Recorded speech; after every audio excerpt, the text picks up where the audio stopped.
Too much activity can be a danger to your spiritual life. Too much activity can be a danger to your spiritual life. I was reading my devotion this morning, something that really struck me. And it spoke quite specifically to something which I think not only myself, but some people face. It was Psalms 46, verse 10. And the text says, "Be still and know that I am God."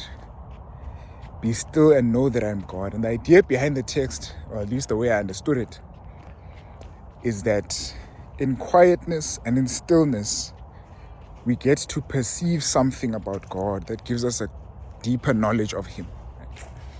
In quietness, in stillness, we get to perceive something about God that gives us a deeper knowledge of Him, right? A more intimate experience with Him. And I think the opposite of that is also true. That when we don't have time to be still, when we get so busy and so active that we don't have time to have a quiet moment now and then with God, or even just in general, we can get so busy that we lose sight of God in the things that we're even doing. Sometimes that can even be spiritual things that we're doing.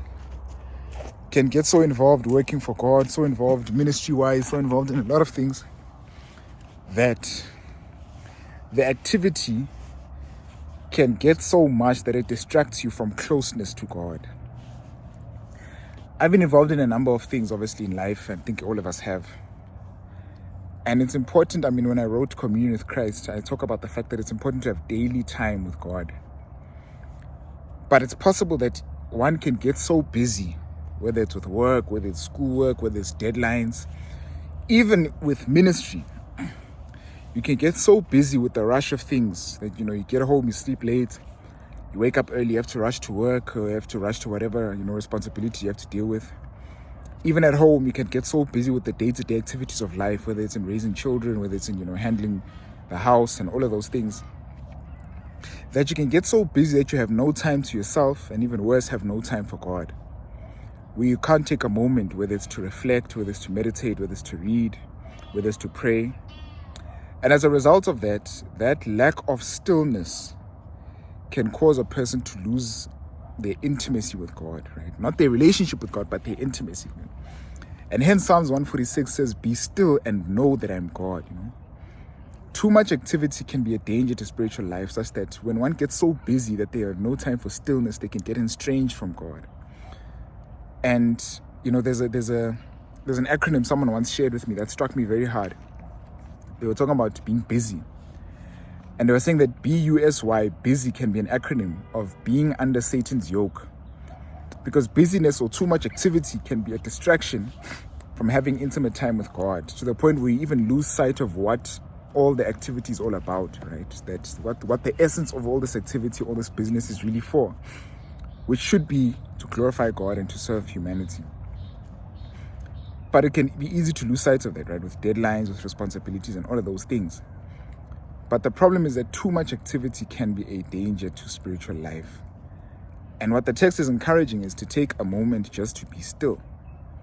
Sometimes we can make the mistake of thinking the solution to our spiritual distress, the solution to our, feeling estranged from God, the solution to our not feeling spiritually grounded or depth as you would wish to.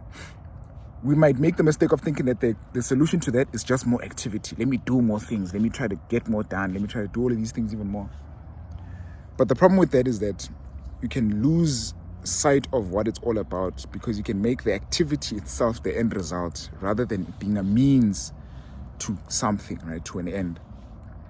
And the encouragement to me and to everyone is to be still and know that I am God, or that He is God. Psalms 46, verse 10. That the solution to what may be feeling distant from God may just be that you need time to just be still. And distractions are many, right? We live in a world where we're information saturated, that we've got so much coming at us and striving for our attention that it becomes difficult to cut out distraction. Got no time, to step away from work, to step away from the computer, to step away from our phones especially, step away from social media and the constant buzz of news and advertising and marketing and all of these things that are bombarding our attention and overwhelming our senses. We get so overwhelmed by those things that we don't have time to just be still. Just to take a moment to just cut out the noise, right? To cut out the noise, to turn off the phone, to switch off the notifications, and to take a moment to just be still. The powerful thing about that is that God is not asking for much, right? He's not asking for too much. He's not saying, do extremely difficult task or whatever. But it's just saying, just be still, Sometimes you can run around so much that we don't take a moment to just be still. I know I'm repeating a lot, but it's really an encouragement and an emphasis that I might just need to take a moment just to be still. And in the stillness, we can experience intimacy with God. I don't think that this is a once-off thing, but that there might be moments in life where we need an intense stillness, especially when approaching major, goals. And even in the day-to-day, it might be a moment needed just to be still, whether it's 15 minutes, 30 minutes, an hour, just to be still and be intimate with God through reading, through prayer, through meditation.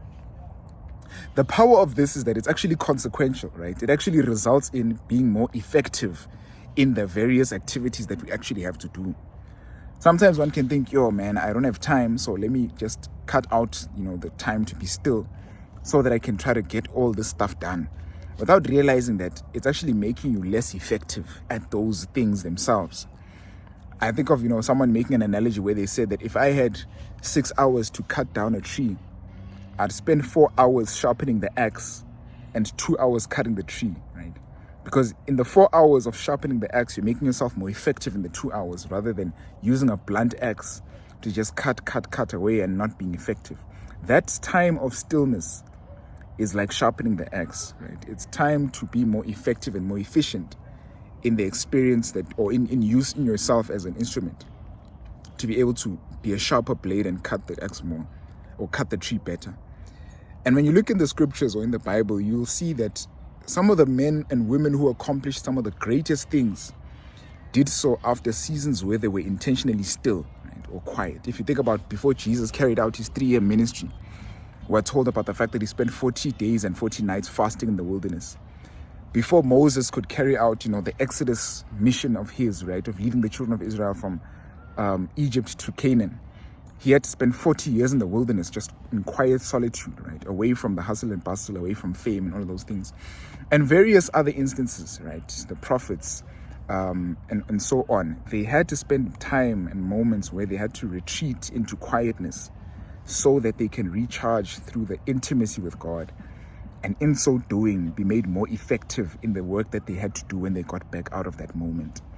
And sometimes for you and I to be as effective as we want to be in the tasks and the many responsibilities that we are doing, we need to retreat to be still, so that in our intimacy with God, in our knowing Him, we can be empowered and revived and sharpened, so that we are better axes in the tasks that we have to do, in your work, in your responsibilities, etc. Be still and know that I am God. You are busy, might not feel yourself to be so effective, might not have time for God, might not have time to be, to meditate, to journal, to write, to reflect. Be still and know that He is God. In the stillness is where you experience intimacy with God. That's where the true source of power is. Hope that'll be of value. Hope that'll be an encouragement. Wishing you all the best. Much love.